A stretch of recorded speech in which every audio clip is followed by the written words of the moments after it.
Hello, my name is Waylon Lewis, and every week we'll bring you a new podcast with Elephant Journal. Good morning. Let's start maybe with a minute or two of meditation instruction. You can take a great posture, breathe deeply, and after meditation, we'll meditate for 1 minute. I'll do a meditation instruction, Buddhist meditation instruction called shamatha, which is translated as resting the mind in the present moment, which is a moment that many of us with our cell phones and our work and our family or our school or our friends or our neurosis or our depression is a moment many of us forget about. And it's the only moment from which, in which we can ever enjoy or connect genuinely with anything. So it's a good moment to really learn how to rest in. So that's shamatha meditation. So we'll try that for a minute, and then I will talk about how to. I was just on vacation with my family, and I never take vacation. I'm a hardworking boy, a workaholic, you could say.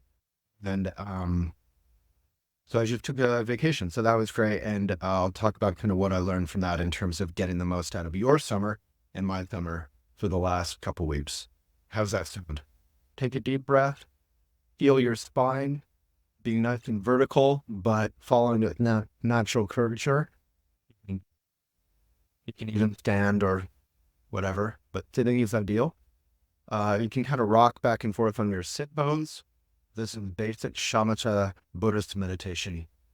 You can take your shoulders up, back, down, and then just kind of let them go. Relax. Your hands are just flat on your thighs. And your eyes are open, which is actually really important and maybe a little unusual for many of you in terms of meditation. So keep those eyes open.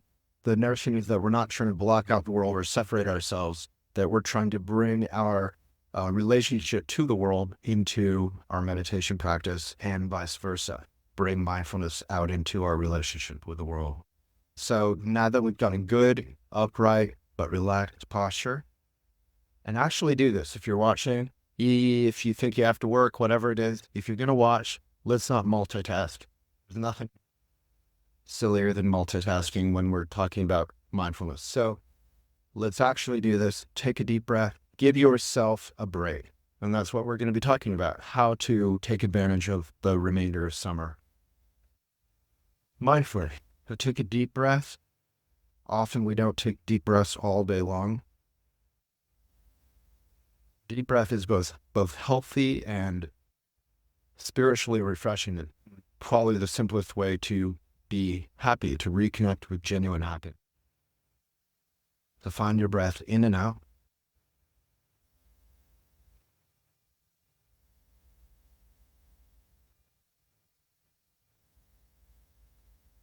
Put your attention on your breath now.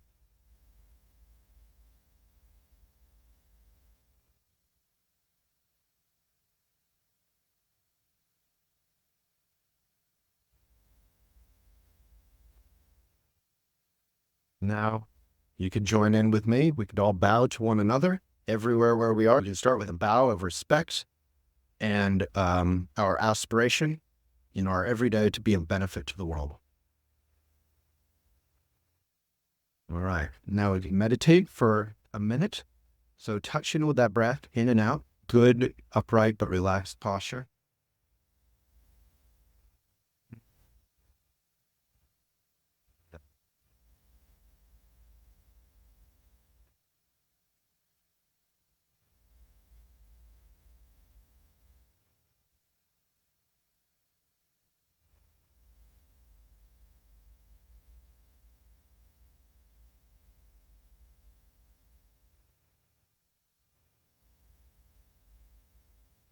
If you find yourself thinking, you just label that thought. Oh, I'm thinking.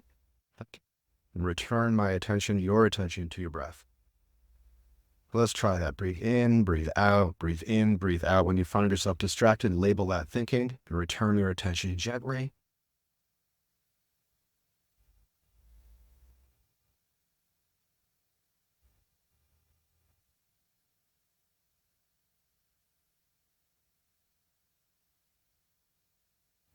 If you find yourself distracted by someone walking in with a bicycle,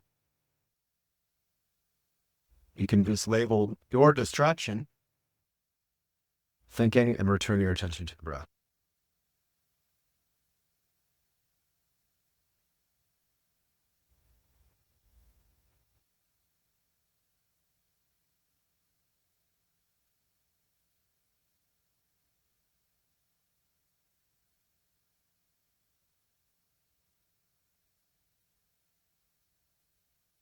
And then we can end with a bow of mutual respect and our aspiration to be of benefit.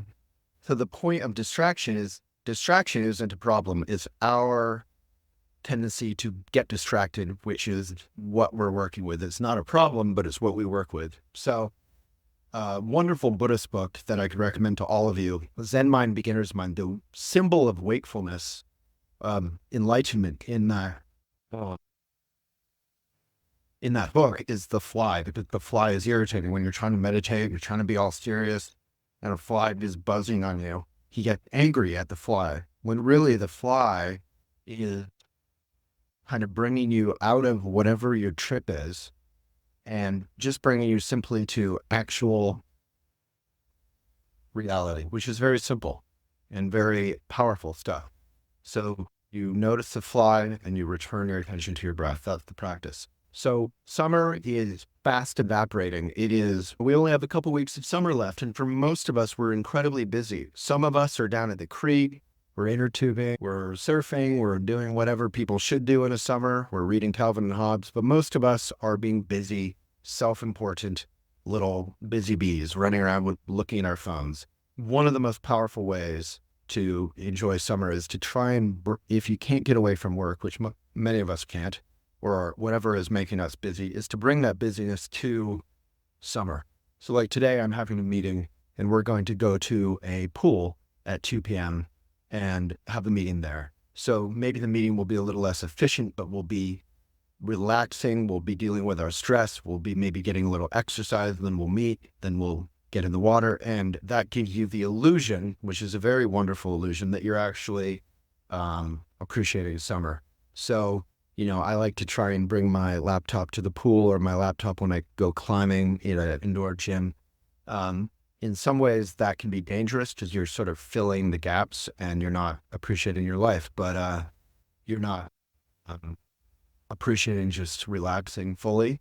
But on the other hand, if you are busy, can't get away from it, it's far better to exercise, to touch in with water, whether it's an ocean or a river or what have you, than to just kind of miss out all summer. I think what I learned from my 2 weeks with my family was that you can take a step back, that I can take a step back once in a while from my work and really touch in with taking care of myself, just the simple things like walking around and eating meals with loved ones and really not doing that much, not filling the space, not walking around with my phone in front of my face. And that relaxation gives me the strength and the inspiration that calms my burnout. I have a blog on Elephant about burnout. If you need to kind of put the fire out of your burnout, that's important to do because burnout is really hard on our health. So summer's about to end. So I think really get to some water, get some exercise in, get a paperback book, a cheap paperback, and read it by a stream or in a beautiful park. Make sure to spend some time in green or in water or hiking or going to, the Shakespeare Festival or an outdoor movie. Do some summery things, get a couple things in, and then you'll really appreciate your life and not feel resentful toward your work. And it'll save you burnout, which is not good for our work. They kind of force you to be in the present moment. But the trick is that feeling of adrenaline or joy of being present and being simple and not really having time to think.